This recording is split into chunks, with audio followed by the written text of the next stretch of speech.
Hello. आज हम देखो अगला टेरिडोफाइट पढ़ने जा रहे हैं जिसका नाम है सिलेजिनेला। ठीक है, बहुत ही कॉमन सा नाम है, आपने पहले भी सुना ही होगा। तो भाई जब हम सिलेजिनेला की बात करेंगे तो सबसे पहले हमें इसका सिस्टमेटिक पोजीशन देखना होगा कि मतलब ये कहाँ से है। ठीक है, देखो इसका जो डिवीजन है वो है टेरिडोफाइटा, जो कि मैं पहले ही बता चुकी हूँ आपको। इसका उप डिवीजन है लाइकोप्सिडा। ठीक है, गण सिलेजी नेलेलीज। ठीक है, और कुल सिलेजिनेलेसी। सिंपल सी चीजें हैं, याद कर लेना। अब सबसे पहले कोई भी मतलब टेरिडोफाइट है उसको अपन वही सिंपल सी बात है जैसा कि हमने साइलोटम में देखा था। किसमें? एक तो बीजाणुउद्भिद और एक युग्मकोद्भिद में बांट के पढ़ते हैं। भाई इनमें ये दोनों जनरेशन होती है और इससे ये बनता है और उससे वापस ये वो बन जाता है। ठीक है, मतलब कि इससे ये उससे ये मतलब बीजाणुउद्भिद से युग्मकोद्भिद और युग्मकोद्भिद से वापस से बीजाणुउद्भिद, यही तो पीढ़ी का अंतरण होता है। ठीक है, तो भाई देखो सबसे पहले है ना हम इसके बीजाणुउद्भिद की बात शुरू करते हैं कि इसका जो बीजाणुउद्भिद है इसमें जो मेन पादप काय होता है ना वो बीजाणुउद्भिद ही होता है। ठीक है, और युग्मकोद्भिद जनन के लिए बनता ही है। भाई भाई इसका पीढ़ी का अंतरण पूरा कराना है तो युग्मकोद्भिद तो बनाना ही पड़ेगा। तो भाई देखो सबसे पहले हम किसी भी चीज की बाह्य संरचना देखते हैं, फिर आंतरिक संरचना देखते हैं और उसके बाद उसमें जनन देखते हैं। यही तीन चीजें पढ़ते आ रहे हैं। तो इसमें भी हम इसके स्पोरोफाइट की बीजाणुउद्भिद की बाह्य संरचना को समझने का प्रयास करते हैं। देखो बहुत ही सिंपल है, चित्र देखते ही आपको समझ आ जाएगा। मैंने इसमें चित्र नहीं बनाया है लेकिन मैं आपको बुक से दिखाऊंगी और उसकी एक फोटो भी आपके पीडीएफ के साथ अटैच कर दूंगी, आप उसको देख के रिलेट कर लेना। ठीक है, देखो सिलेजिनेला का पादप काय बीजाणुउद्भिद होता है। मैंने बताया ना आपको अभी कि भाई सिलेजिनेला जो है उसका पादप काय मेनली कौन सा होगा? बीजाणुउद्भिद। विभिन्न जातियों में इनके आकार, सममिति तथा आकारिकी में अत्यधिक विविधता देखने को मिलती है। भाई इसमें बहुत सारी जातियां हैं। ठीक है, तो इनमें आकार में, सममिति का मतलब होता है इसको बीच में से डिवाइड कर पाए। ठीक है, उसमें कि भाई बराबर से डिवाइड हो पा रहा है या नहीं। ठीक है, समझते हो आप सममिति क्या होती है, सिमेट्री क्या होती है। तथा आकारिकी में अत्यधिक विविधता देखने को मिलती है। ठीक है, इस वंश की अधिकांश जातियां बहुवर्षीय हैं। तो ये जो है अपना, इसकी जो अधिकांश जातियां मिलेगी अपने को वो बहुवर्षीय देखने को मिलेगी। लेकिन कुछ जातियां भाई इसमें क्या होती है, एक वर्षीय मतलब, या फिर जिसको अपन बोले वार्षिक भी होती है, जैसे कि सिलेजिनेला पिग्मिया और सिलेजिनेला ग्रेसिलिमा आदि कुछ जातियां क्या है इसकी वार्षिक भी है। ठीक है, ये बहुवर्षीय है तो ये एक वार्षिक बोल सकते हैं अपन इसको। अब इसके आकार की बात करें, देखो हम आपकी बात करें तो बीजाणुउद्भिद पादप जो होता है ना इसका, उसकी लंबाई कितनी होगी? कुछ सेंटीमीटर भी हो सकता है, मतलब कि एक छोटा सा कुछ ही सेंटीमीटर का, 4-5 सेंटीमीटर का। ठीक है, से लेकर 20 मीटर तक होता है। अब तुम सोच लो कि भाई 1 मीटर ही कितना होता है तो 20 मीटर तो बहुत ज्यादा बड़ा हो जाता है। तो इसके माप में भी बहुत विविधता देखने को मिल रही है कि भाई इतने से और बहुत बड़े तक हो सकता है। हीरोनाइमस ने सिलेजिनेला की जातियों को पादप संरचना के आधार पर निम्नलिखित 2 उपवंशों में विभाजित किया। ठीक है, ये एक वैज्ञानिक का नाम है। इस आदमी ने क्या किया भाई, सिलेजिनेला को इस पादप की संरचना के आधार पर, पादप की जो संरचना है उसके आधार पर इसको 2 उपवंशों में बांट दिया। कैसे बांट दिया चलो देखते हैं।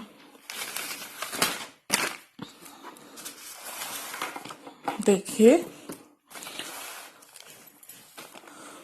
सबसे पहला है हमारे पास होमियोफिलम। देखो यहाँ पे जो ये फिलम वर्ड लगा है ये हमेशा पत्ती के लिए काम में लिया जाता है। हमेशा ध्यान रखना जहां पे भी फिलम वर्ड काम में लिया जाएगा हमेशा वहां पे हम किसकी बात कर रहे हैं? पत्तियों की बात कर रहे हैं। ठीक है, तो होमियो क्या समझ में आ रहा है आपको इससे? होमियो का मतलब होता है एक जैसी, हेटेरो का मतलब होता है मतलब जो एक समान नहीं है। देखना यही मिलेगा हमें इसमें। इस उपवंश में लगभग 50 जातियां हैं, ठीक है, जिनमें सिलेजिनेला रूपेस्ट्रिस, सिलेजिनेला पिग्मिया व सिलेजिनेला सिलेजिनोइडिस प्रमुख हैं, ठीक है। इन जातियों के स्तंभ प्राय ऊर्ध्व व द्विभाजी शाखित होते हैं। देखो मैं आपको बता दूं कि उर्दू का मतलब तो होता है ऐसे इरेक्ट खड़ा, ठीक है, और विसर्पी का मतलब होता है इस तरीके से बढ़ने वाला, धरती के सहारे सहारे, ठीक है। तो अंतर देखना, इन जातियों के स्तंभ प्राय ऊर्ध्व व द्विभाजी शाखित, मतलब कि थोड़ा सा ऊपर जाएगा, उसके बाद दो भागों में विभाजित हो जाएगा इस तरीके से, ठीक है। इनमें पत्तियां समपर्णी, देखो मैंने क्या बताया, समपर्णी मतलब कि सारी पत्तियां एक जैसी, इसीलिए तो क्या है ये होम्योफिलम है। वह सर्पिल क्रम में विन्यासित होती है। सर्पिल क्रम समझते हो आप, इस तरीके से पूरे अक्ष पे इस तरीके से, ठीक है। अब देखो हेटेरोफिलम, इस उपवंश में सम्मिलित जातियों के स्तंभ प्राय शयान होते हैं, मतलब कि ऐसे धरती के सहारे सहारे वृद्धि करने वाले, पृष्ठाधर तथा अनियमित रूप से शाखित होते हैं। भाई इसमें तो ये द्विभाजी शाखित थे, ठीक है, सिर्फ 2 शाखाएं निकलेंगी, और इसमें ये क्या है, अनियमित रूप से, कहीं से भी कोई कितनी भी शाखा निकल सकती है। इनमें पत्तियां 2 प्रकार की होती है। अब देखो जहां पे 2 अलग अलग प्रकार की पत्तियां हो गई तो मतलब कि पत्तियां एक जैसी नहीं रही, इसीलिए इसको क्या बोल दिया, हेटेरोफिलम। समझ आ गई बात। इनमें पत्तियां 2 प्रकार की होती हैं जो 4 पंक्तियों में व्यवस्थित रहती हैं, ठीक है, और उसमें कैसी थी, सर्पिल क्रम में व्यवस्थित थी। अक्ष के अभ्यक्ष सतह पर उपस्थित 2 पत्तियों की पत्तियां बड़ी तथा अपाक्ष सतह पर व्यवस्थित पत्तियां अपेक्षाकृत छोटी होती हैं। तो मतलब फाइनली ये कहना क्या चाह रहा है कि जो 4 पत्तियों का सेट होता है उसमें 2 अभ्यक्ष सतह पे और 2 अपाक्ष सतह पे लगी होती है, ठीक है, जिसमें से अभ्यक्ष सतह वाली पत्तियां तो बड़ी होती है और अपाक्ष सतह वाली पत्तियां छोटी होती है, मतलब हो गई ना 2 अलग अलग प्रकार की, इसीलिए ये क्या है, हेटेरोफिलम है। इसमें पत्तियां समपर्णी थी, मतलब कि एक जैसी थी, एक समान थी, इसलिए ये था होम्योफिलम। बात समझ आई। देखो सिलेजिनेला की अधिकांश जातियां हेटेरोफिलम उपवंश के अंतर्गत आती है। भाई अधिकांश जातियां, हमने होमियम बताया कि लगभग 50 जातियां हैं, लेकिन और बाकी की अधिकांश जातियां किस में आएगी, हेटेरोफिलम उपवंश में, ठीक है। सिलेजिनेला का बीजाणुद्भिद पादपकाय जड़, स्तंभ व पत्तियों में विभेदित होता है। अब जब हम इसकी संरचना को देखने लगेंगे तो हम बताएंगे कि जो इसका बीजाणुद्भिद है उसको जब हम अध्ययन की दृष्टि से देखेंगे तो कितने भागों में बांट के पढ़ेंगे इसको, जड़, स्तंभ मतलब तना बोल दो या स्तंभ, व पत्ती, ठीक है, सब में यही होता है। कुछ जातियों में भी कुछ लगता है मिस हो गया यहाँ पे, ठीक है, देख के बता देंगे।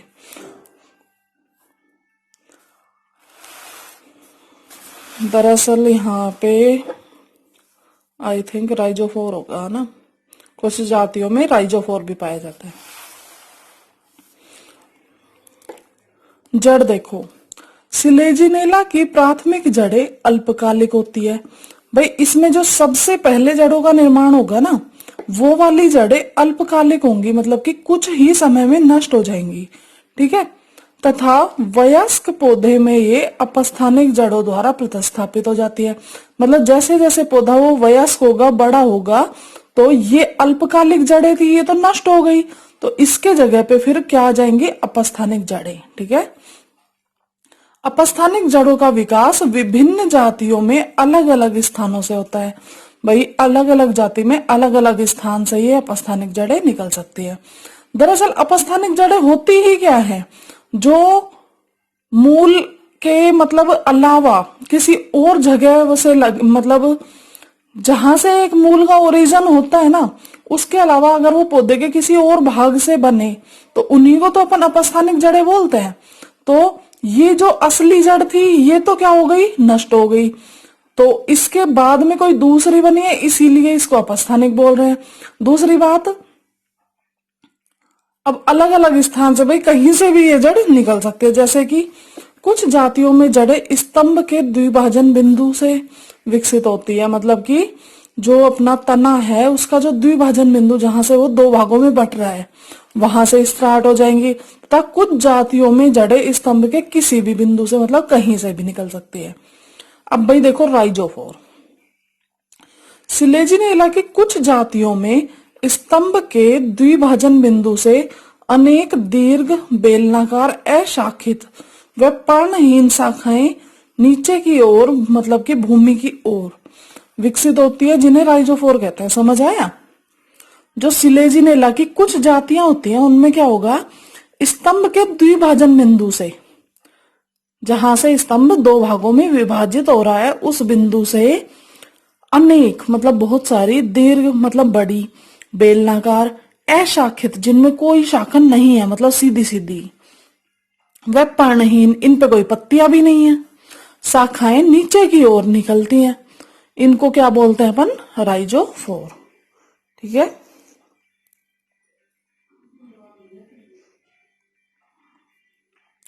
यह संभवतः अतिरिक्त जड़ों के रूप में कार्य करता है। ऐसा माना जाता है कि राइजोफोर जो है ना वो क्या एक्स्ट्रा रूट्स के रूप में काम कर रहा है तथा कमजोर व कोमल स्तंभों को टेक का मतलब है सपोर्ट प्रदान करता है। बात समझ आई? अब देखो स्तंभ मतलब कि इसके स्तंभ की या तने की बात करते हैं। होम्योफिलम उपवंश में स्तंभ लगभग ऊर्ध्व व द्विभाजी शाखित होता है। ठीक है।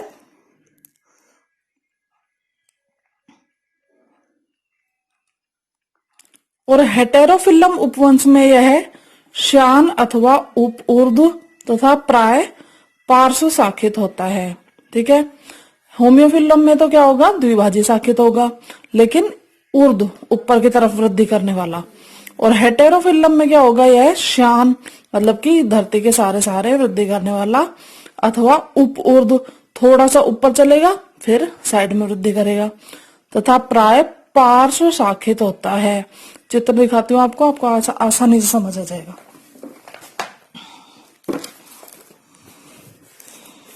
देखिए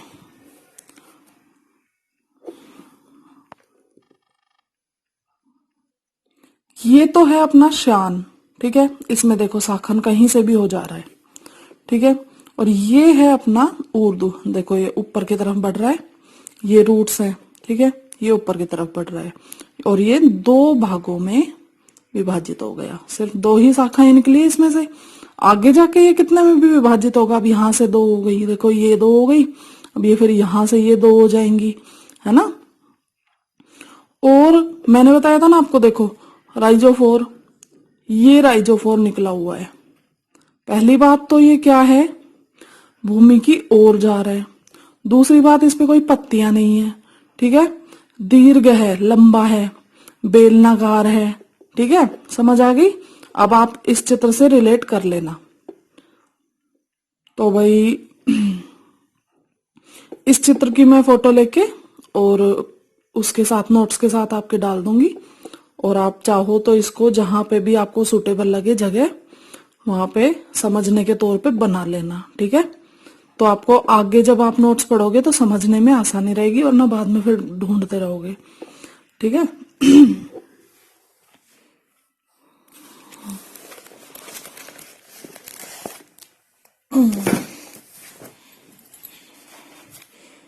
तो आगे देखते हैं। वीडियो काफी लंबा हो गया है, चलो कोई बात नहीं, इसको तो कंप्लीट कर लेते हैं। अब देखो हम पत्तियों की बात करते हैं। थोड़ा जल्दी देखना। सिलेजिनेला की पत्तियां लघुपर्णी, सरल व अंडाकार अथवा भालाकार होती है।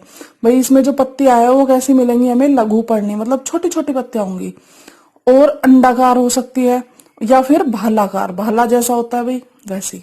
अधिकांश जातियों में पत्तियों की बनावट पतली व कोमल होती है। भाई पत्तियां कैसी होंगी, पतली होंगी और सॉफ्ट होंगी। लेकिन जो मरुदबिदी जातियां हैं, जीरोफाइटिक जो प्लांट्स होते हैं इसके सिलेजिनेला के, उनमें ये कैसी मिलेगी, हमेशा मरुदबिदी पादप की पत्तियां मोटी ही मिलती है देखने को। ठीक है, देखो अब इसमें एक बहुत ज्यादा इंपॉर्टेंट बात क्या है, सभी जातियों में पत्ती की ऊपरी सतह पर आधार से संलग्न एक सूक्ष्म झिल्लीवत संरचना पाई जाती है, जिसे लिग्यूल कहते हैं। ये जो लिग्यूल का पाया जाना है ना, ये इसका बहुत ही इंपॉर्टेंट कैरेक्टर है। ठीक है, देखो कैसे, ये एक पत्ती है। ठीक है, ये एक पत्ती है, इसके आधारीय भाग में हमने क्या बोला है, पत्ती की ऊपरी तो सतह होगी, ठीक है, और उसका आधारीय भाग होगा, आधार से संलग्न मतलब नीचे की ओर। ठीक है, एक सूक्ष्म झिल्लीवत संरचना, मतलब ये छोटी सी झिल्ली जैसी संरचना है, पाई जाती है, जिसे लिग्यूल कहते हैं। समझ आ गया, चित्र देख के आसानी से समझ आ रहा होगा आपको। इसके आधारीय भाग में एक ठोस पतली भित्ति युक्त कोशिकाओं से निर्मित अर्धगोलाकार फुट जैसी संरचना होती है, जिसे ग्लोसोपोडियम कहते हैं। भाई ये लिग्यूल देखो, ये लिग्यूल है अपना। ठीक है, ये तो इसको कोई चीज टिका के भी तो रखेगी, तो ये जो हिस्सा है इसका, ये फुट वाला, मतलब कि इसके नीचे का हिस्सा, ये क्या है, ग्लोसोपोडियम। समझ आई बात। और ये जिस गर्त में धसा हुआ है, जिस गड्ढे में ये लिग्यूल धसा हुआ है, वो हो गया लिग्यूलर पिट, मतलब कि क्या बोल देंगे इसको, लिग्यूल गर्त। गर्त का मतलब गड्ढा ही तो होता है। देखो, यह पत्ती के आधार पर स्थित लिग्यूल गर्त में धसा होता है। ठीक है, तो ये मैंने आपको लिग्यूल और लिग्यूल की संरचना बता दी। ये एक पत्ती थी, उसके अंदर ये धसा हुआ है, ये लिग्यूल गर्त है, ये ग्लोसोपोडियम है और ये लिग्यूल है। ठीक है, काम देखते हैं लिग्यूल का क्या है, आंतरिक संरचना अब देखेंगे इन सब की अगली वीडियो में। जल्दी से देखो, लिग्यूल के आकार में विभिन्न जातियों में विभिन्नता पाई जाती है। भाई लिग्यूल जो है ना, वो छोटा या बड़ा हो सकता है अलग अलग जाति के अकॉर्डिंग। लिग्यूल का कार्य निश्चित रूप से ज्ञात नहीं है, परंतु वैज्ञानिकों का मत है कि यह जल अवशोषित अथवा स्रावित करने वाली एक संरचना है। मतलब अभी तक है ना, इसके काम का कोई बहुत ज्यादा बढ़िया तरीके से पता तो नहीं चला, लेकिन फिर भी वैज्ञानिक क्या बोलते हैं कि यह जल अवशोषित अथवा स्रावित करने वाली एक संरचना है, जो प्ररोग और सूखने से बचाता है। मतलब ये अवशोषित कर लेगी और प्ररोग को पानी दे देगी। ठीक है, और मतलब क्या करेगी, ये फाइनली जो इसका प्ररोह वाला भाग है, ऊपर वाला भाग है, उसको क्या करेगी, सूखने से बचाने का काम करती है। अब इसकी जो आंतरिक संरचना है हम अगली वीडियो में देखेंगे। अभी के लिए थैंक यू।